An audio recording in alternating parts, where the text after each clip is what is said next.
On s'est levé. On est descendu. Je suis descendu le premier cette fois. J'étais devant elle. On descendait les escaliers. On faisait craquer les marches. On faisait pas de bruit malgré tout. Cécile me disait derrière, Zaza nous a pas entendus encore. C'est vrai que dès que Zaza nous entend, elle aboie. Venez vite. J'ai faim. Je veux sortir. On a donné la lumière dans la pièce en bas, qui est une sorte de pièce d'entrée, puis c'est aussi là que toutes les gravures de Cécile sont placées. On s'est approché de la porte de la cuisine, on l'a ouverte. J'ai allumé là. Et Zaza dormait. Zaza est vieille. Zaza, elle n'entend plus beaucoup. Zaza est vieille, elle voit plus très clair. Elle a comme une taie sur chaque œil. C'est une vieille chienne. La chatte, elle était réveillée. La chatte, elle entend bien et elle voit bien. Était elle au bord de la table. Mais Zaza était dans son panier, enroulé, le museau tout écrasé. Je me suis approché, j'ai mis ma main sur elle, sur la tête et le cou, l'arrière de la tête, la nuque à Zaza. C'était chaud, doux. C'est un peu du velours, le dessus de la tête de Zaza. Puis j'ai bougé ma main comme ça tout doucement, je dis, Zaza, oh oh, oh oh. Ah, elle s'est levée d'un coup, la tête. Puis elle m'a regardé. Oh, elle a bâillé. Elle était toute fripée. Alors, petite vieille chienne, on est là. Il va y avoir la soupe, ma chérie. Tu n'entends pas, mais moi je te dis, regarde-moi, la soupe. Ouah, debout complètement. Bonjour, là, c'est fait. Le grand bonjour du chien le matin. Le chien qui n'est qu'un mot. La chatte aussi est très gentille. Mais la chatte, elle s'aime. Zaza, elle aime. Hein, nuance. C'est peut-être pour ça que toutes les deux s'entendent bien. Et puis que tous les quatre, on s'entend bien. Zaza commence à s'étirer, elle sort de son panier. Un petit aboiement de temps en temps. Ah, ah. Puis encore étiré, puis elle s'ébroue. Son cou, le cou de Zaza. Elle a maigri. En vieillissant, elle aurait pu grossir. Elle mange tellement. Elle a un appétit tellement immense. Elle marche moins qu'avant. Elle est fatiguée. On ne fait plus les grandes promenades qu'on faisait avant. Mais elle maigrit quand même. Alors, tu veux sortir dans la cour? Elle comprend. Elle n'entend pas, mais elle comprend. Elle regarde bien les lèvres. Je vais vers la porte, je lui donne un petit peu de lumière à l'extérieur. Elle sort. Elle fait vite ce qu'elle a à faire et hop, elle revient. Elle saute après la porte. Et là, ça y est. Une Zaza chienne, réveillée. Elle a faim. Elle veut. Elle exige. Elle donne tout. Alors on peut bien aussi, nous, lui donner la soupe. Cécile est déjà en train de tourner dans le bol. La soupe à Zaza, la soupe à Zaza. On rit. Il y a Sirène qui se frotte, qui fait le gros dos. Elle sait qu'elle va l'avoir aussi. Ça, elle, c'est pas une soupe, c'est une toute petite assiette. Je repousse les volets. Le jour est à peine là. Zaza s'est pas rendu compte qu'il y avait de la neige. Elle a encore quelques flocons sur le museau. Je dis à Cécile, regarde.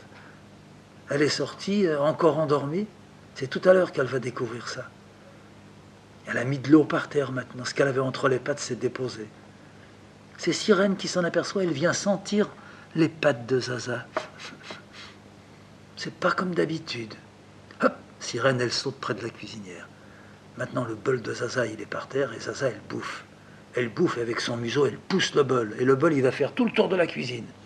Il va être vide, très vite. Mais il est vide pour nous, mais pour elle, il y en a toujours dedans. Toujours, même quand il est nettoyé, propre, comme s'il était essuyé. Et je te lèche, et je te lèche. Et puis à la fin, ben, ça a duré quand même plus que ce que ça devait durer. Elle nous regarde. C'est vraiment encore. Eh ben non, chérie. C'est fini. À midi maintenant, la soupe. Elle retourne dans son panier. Elle s'assied là. Elle nous regarde. Belle chienne. Vieille mais belle. Elle fixe. Elle regarde Sirène là-bas dans son coin qui est en train de manger. Elle voit Cécile préparer le thé. Moi mettre de la confiture sur les biscottes. Elle tourne la tête un petit peu, à droite, à gauche. Elle est maîtresse des lieux, elle. C'est à elle, tout est à elle. On commence à prendre notre petit déjeuner. Zaza s'approche, sort de son panier, elle met son museau sur ma cuisse. D'une main, je la caresse. De l'autre, je bois. Je mange mon yaourt. Elle ferme les yeux. Elle sait qu'elle n'a plus là de petits bouts à recevoir. Elle a besoin de ça, tous les matins. Sirène a fini son petit plat. Elle saute sur la table. Elle passe entre Cécile et le bol de thé. Elle se niche sur les jambes de Cécile, sur les cuisses de Cécile. Elle se niche, mais elle ne se met pas en rond. Elle est comme ramassée sur elle-même. Ses 4 petites pattes touchant Cécile. Cécile boit son thé. D'une main, elle la caresse. De temps en temps, Sirène lève la tête, arrive à ras de la table. Elle regarde si on voit la tête de Zaza. Zaza, justement, a mis son museau sur la table. Je caresse aussi la tête de Zaza. Sentiment de calme, de paix, de plénitude même. Sirène ferme les yeux. Cécile lui nettoie ses yeux. Elle frotte un petit peu là où il y a des croûtes, des mites. Zaza, elle a les yeux tournés vers moi. Je tire un petit peu ses poils de moustache. Le bol de Cécile est fini. Le bol de Zaza est terminé. Mon bol est fini aussi. La petite assiette de Sirène, c'est fait.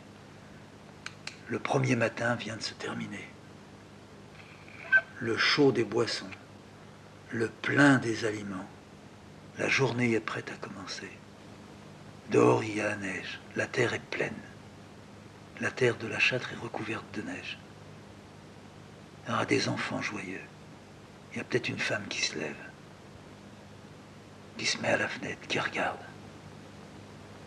qui se touche les seins, qui passe sa main sur son ventre, qui va se remettre au lit, qui se caresse, qui se fait jouir.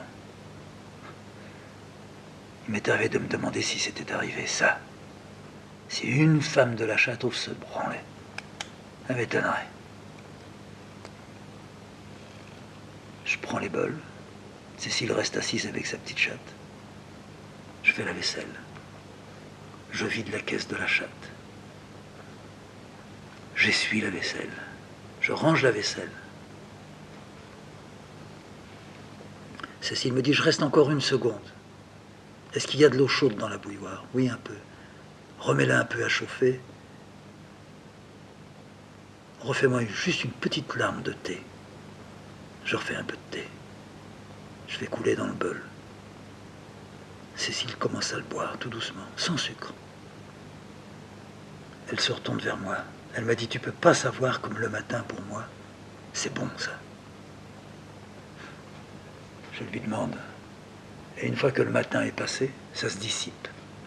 Oui, dès que je vais arriver à ma table. On s'est tous les deux contaminés. Oh non, j'avais pas besoin de toi. Non, je pense pas que tu avais besoin de moi, mais... Je disais ça quand j'étais à la cour, alors que toi, comme tu étais à la cour, tu montais à ta table, ou tu allais à ton métier à tisser. Oh, le métier à tisser, c'est tout autre chose. Métier à tisser, c'est manuellement faire. Tandis que ce que je fais, ou ce que tu fais, mais pour toi, c'est pas pareil. Cécile est sûre que pour moi, c'est pas pareil. Et pour moi, c'est pas pareil, c'est simple. Pourquoi ça n'est pas pareil? Tout simplement parce que il y a un petit commencement et une petite fin dans ce que je fais. Il y a du doute, mais à un moment donné, le doute s'efface. Le doute laisse la place à la volonté, à l'impossibilité de s'arrêter. Alors qu'elle, dit-elle, très vite, elle prend conscience, elle mesure ce qu'elle est, dit-elle. Elle a rarement dépassé, mais il lui est arrivé de dépasser ça. Enfin, elle se lève. Elle dépose Sirène sur le radiateur. On va tous les deux à la fenêtre. Ça neige. Je ne sais pas si on peut dire c'est beau, mais nous, on trouve que c'est beau.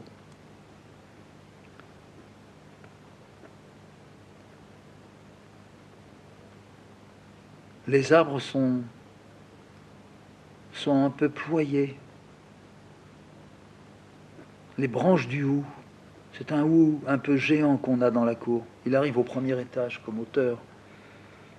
Il a des branches toutes fines, un tronc assez musclé, fort. Toutes les petites branches sont en arc de cercle. Très souples les branches du hou. Le sapin chez le voisin, ses branches aussi sont arrondies. Tout ploie, pas d'oiseaux. Le jour se lève là. Cécile me dit, oh, on pourrait flâner comme ça le matin. Voilà. Si tu veux, tu flânes. Non, mais tous les deux, aller d'une pièce à l'autre, il fait chaud là. On a de la chance, on a chaud. Il y en a tellement qui ont froid. On a de la chance, on vient de boire un bol de thé. Et de manger un peu. Moi, mes biscottes, toi, ton yaourt, ta compote. On n'est pas pressé d'aller à nos tables. Je proposais si on remontait tous dans le lit. Non, dans la cuisine, on est bien, dit Cécile. Ben voilà, je vais refaire encore un petit peu. Mais là, plus de thé. On va boire un petit café léger. Oui, c'est bien. On fait un petit café léger. La seule fenêtre ouverte dans la maison, c'est celle qui donne sur la cour, dans la cuisine. On est à la table, une grande table rectangulaire, qui permet, nous sommes chacun d'un côté, moi de me tourner à gauche, Cécile de se tourner à droite, et de voir elle par la fenêtre et moi par la porte vitrée, ce jardin, la cour. En me levant, je vois la terrasse. On vient de faire un petit changement dans la maison. J'aime beaucoup les petits changements. Le changement est simple. Le changement, c'est le petit appentis au bout de la terrasse a été fermé. On en a fait. Il avait un toit, mais il manquait un mur. C'était l'abri. On mettait les outils. On l'a transformé. C'est devenu la serre. Il y a des plantes dedans. Cécile aime aller dans la serre. Une petite goutte d'eau dans un pot, une petite feuille à arracher parce qu'elle s'abîme, tourner un petit peu mieux pour que le soleil, l'hiver, quand il est là, puisse un peu réchauffer telle plante, telle autre, l'écarter justement du soleil parce qu'elle supporte moins bien. Des asas et des sirènes, végétaux.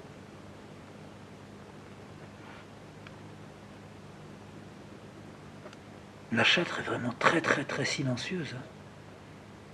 Je passe dans le grand atelier en bas, à côté de l'atelier de Cécile.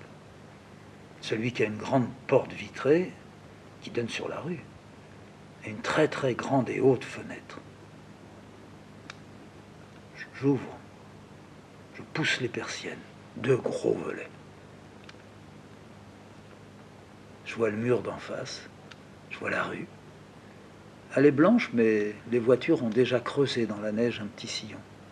On voit déjà le goudron en dessous. Mais pas beaucoup de voitures ont passé ce matin. Je me penche, je regarde en direction de la petite place, à droite, un peu en dessous. La petite place est toute blanche. Il y a quelques voitures qui sont toujours sur la place, recouvertes elles aussi. Un beau manteau de laine blanc. Il n'y a pas de pas d'homme encore. Personne n'a dû marcher. Ici comme dans beaucoup de régions, il suffit qu'il y ait 10 cm pour que tout s'arrête. À la coup, quand il y avait 1 mètre, on roulait encore. Il fallait damer la neige, il y avait un dameur qui passait. Une sorte de tracteur avec une grosse plaque derrière qui appuyait devant c'était l'étrave, il l'écartait, il fendait la neige, puis derrière, ce qui était resté, grosse plaque d'acier, chargée encore de poids, qui tassait, qui damait. Puis quand il revenait, il n'y avait plus besoin de l'étrave, il y avait seulement besoin de ça. Mais quand il repassait sur sa route, 1 heure après, ça avait déjà eu le temps de geler. Parce que quand la neige s'arrête de tomber, c'est souvent le gel qui passe. Alors on roulait sur 50 cm d'épaisseur de neige. On n'essayait pas de la racler, d'arriver, on ne pouvait pas. Et plus on aurait raclé, plus on aurait rétréci la largeur de la route, puisqu'il fallait le mettre sur les côtés de la route, et petit à petit ça se resserrait, donc on ne pouvait plus se croiser. Alors il fallait mieux damer, avoir une bonne banquette de chaque côté, mais arrêter avec les banquettes, et damer, tasser. Ici, avec 10 cm de neige, c'est la fin du monde. Ça nous plaisait, ça nous plaisait. Il y a beaucoup de choses qui nous plaisent. Il y a non seulement les vieux quartiers, mais on pourrait dire aussi les vieilles forêts. Il y a des forêts qui ne sont pas très bien entretenues. Alors, il y a des jeunes qui ont du mal à pousser parmi les vieux qui sont morts. Hein. Mais c'est beau. Il y a encore beaucoup de bêtes dedans. C'est encore tourné vers le passé, ça. Il y a encore des maisons isolées, très isolées, de multiples petits chemins. La campagne est un véritable réseau sanguin. On trouve des fermes abandonnées maintenant, dans des bois. Ça aurait été mieux en dehors des bois. On préférait peut-être se mettre dans le bois parce que la ferme sur la terre, elle prenait une surface cultivable. Ils ont été très malheureux par ici. Je suis sûr qu'ils étaient meilleurs que maintenant. Il n'y a pas de raison sinon que dans une région on ne soit pas bon, puis dans une autre on soit mieux. C'est quelque chose qui a changé. Quand je relève la tête, Cécile n'est plus là. La chatte n'est plus là. Zaza est là, à mes pieds. J'ai des amis qui critiquent ça, le chien, qui disent c'est chiant un chien. Ah bon? C'est toujours là, ça a envie de servir. Ouais. Un chien, ça ferait un bon dessinateur. Comme je l'entends, que doit être un dessinateur. Ouais. Zaza dessinant, surtout dessinant à côté de moi. Elle a une table et moi à une autre. Il faudrait la virer, sinon elle n'arrêterait pas. Pourvu que je sois là. Si je ne suis pas là, elle abandonne tout. Ça, c'est le chien. Je suis au premier.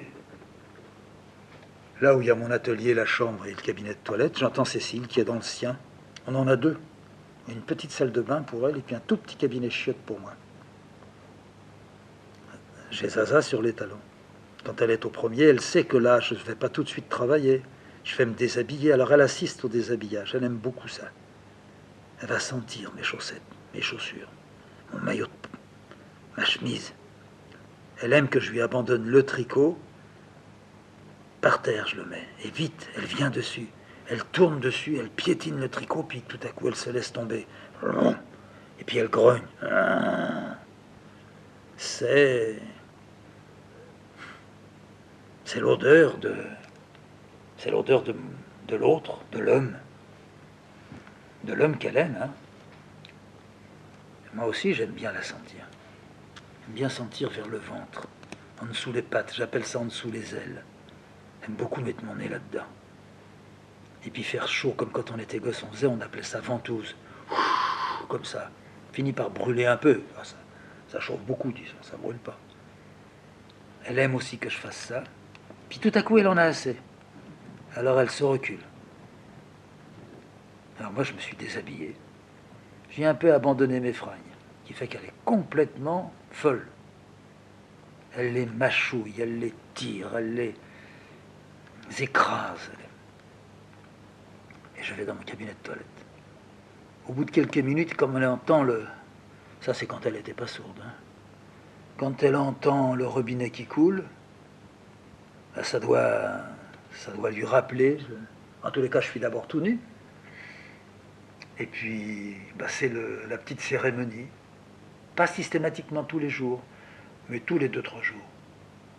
Elle rentre dans le cabinet de toilette avec moi. Elle s'assied près d'un radiateur. Il y a un tout petit espace là entre le pied de douche et le radiateur. Elle se met là. Elle met la tête toute tendue en l'air vers moi et elle me regarde. Et je me frotte et je me frictionne et je me lave et je m'essuie. Elle bouge pas. C'est vraiment... Elle assiste au bain là, oui. Et puis quand j'ai fini, je me rase. Puis une fois que je suis rasé, je prends l'eau de Cologne. Je me mets un petit peu d'eau de Cologne sur les joues. Puis je lui dis, tu viens. Alors elle s'approche. Elle aime pas l'eau de Cologne. Mais elle en veut de l'eau de Cologne. Alors je lui mets un petit peu sur la tête. Faut faire attention avec les chiens parce que pour le flair, ça les emmerde. Ils en ont pour 1 heure ou 2. Après, il n'y a plus pouvoir sentir. Mais comme elle est vieille, et puis il n'y a aucune raison pour qu'elle se serve de son flair dans la maison, j'essuie mes mains avec encore un petit peu d'eau de Cologne dedans sur sa tête et ses oreilles. Ah, je dis là, elle est jolie. Oh, qu'elle est belle. Puis voilà, je la caresse, je l'embrasse.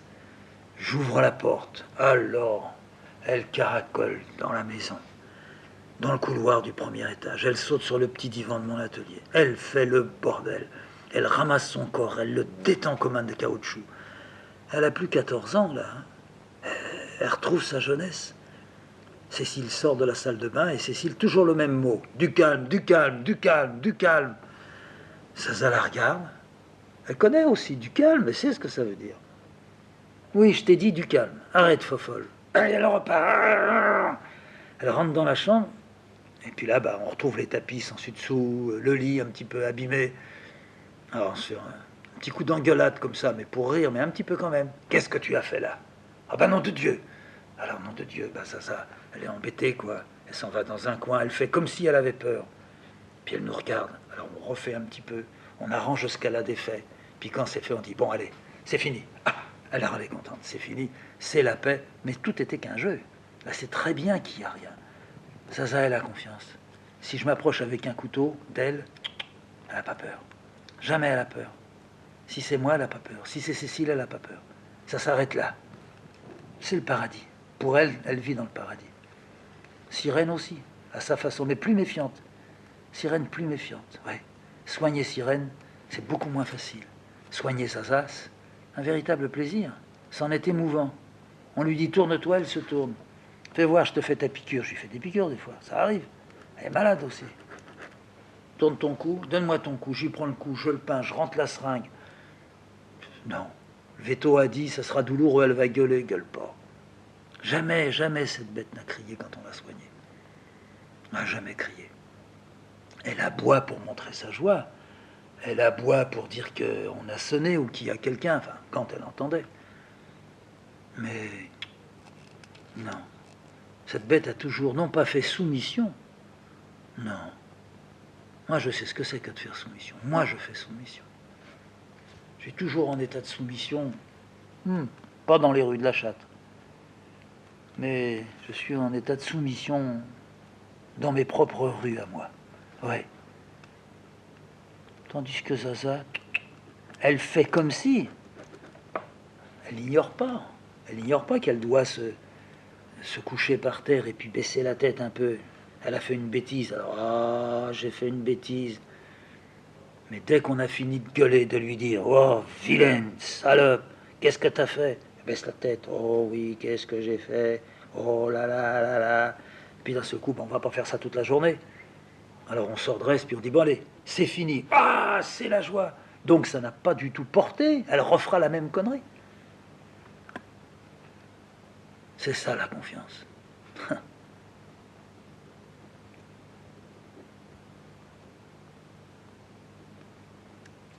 La confiance. C'est peut-être pour ça que ça dure et perdure. Je pense que si elle ne prend pas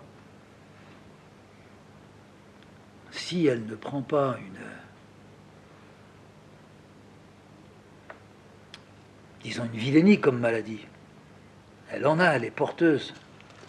déjà vu ça. En dessous, justement en dessous les ailes, il y a des boules. Ouais, elle a des boules, Zaza. Et puis en dessous le ventre a une mamelle. C'est plus une mamelle, c'est un point qu'elle a. Elle a beaucoup de plaisir et en même temps de besoin d'être rassurée pour ses boules. Parce qu'elle les a senties, puis elle les a léchées. C'est à portée de sa langue. Sous la patte gauche avant, elle peut aller lécher, sentir. Et puis à sa mamelle, alors là, elle peut se lécher le sexe, elle peut bien se lécher les mamelles. Seulement, il faut faire attention. Il ne faut pas trop lécher ni trop irriter, parce que ça peut se fendiller. Et puis à ce moment-là, qu'est-ce que la boule va faire? Ça ne peut pas se pérer. Ça ne peut pas. Alors la boule est belle pourrie. Puis là, c'est la précipitation. Alors, il a fallu... J'étais pas sûr d'y arriver, mais il a fallu que elle sache que moi, je savais qu'elle avait des boules. Il a fallu nommer. J'aurais pu dire des bois, j'aurais pu dire des carottes, enfin, j'ai dit des boules. Et j'ai vu Zaza en train de se lécher, et je lui ai dit, déjà un an qu'elle a ça, grosse boule comme ça. J'ai dit, tu ne touches pas. Ça, elle connaît. Tu touches pas, ça, elle sait. Quand on lui donne la soupe, on la met par terre, on dit, tu touches pas, une seconde. On doit rajouter de l'eau, on doit rajouter des croûtes qu'il y a ici sur la table. Tu touches pas, elle reste devant. Elle a envie, elle crève d'envie de tout bouffer, mais touche pas. Alors je lui ai dit, tu ne touches pas. Ça, tu ne touches pas. Ça, c'est les boules. Et les boules, Zaza, elle a des boules. Attention, attention. Alors elle est tendue. Elle a le cou qui devient beaucoup plus long. Et puis les yeux très dilatés, la tête un peu sur le côté. Attention, Zaza. Ici, ça. Je les prends entre mes mains, entre mes doigts. Je dis ça. Tu vois, ça. Attention. C'est les boules. Tu ne touches pas. Tu as entendu? Tu ne touches pas les boules. Et puis là, alors je prends la mamelle. Là, il y a les boules. Zaza, elle ne touche pas. Zaza, elle est sage. Faut pas toucher les boules. Si tu touches tes boules, attention, attention. Elle va dans son panier, elle regarde les boules qu'elle a en dessous le ventre, elle me regarde, elle n'y touche pas. Et je suis arrivé, et elle est arrivée. On est arrivés tous les deux à ce qu'elle ne lèche, pour ainsi dire, jamais les boules. Et quand elle lèche, c'est seulement quand je suis là et je lui prête de vouloir m'entendre lui dire « Touche pas les boules, Zaza. Attention, Zaza, on ne touche pas les boules. » C'est une sorte de demande qu'elle me fait, lui rappelant, installant peut-être, la parole en elle comme étant un garde-fou. Il est certain que c'est efficace, puisque on connaît d'autres chiens qui ont eu des boules. On ne leur a rien dit. Les chiens de paysans, ils se sont dévorés les boules et ils sont morts de ça. Ça a gagné tout, il a fallu arrêter la vie.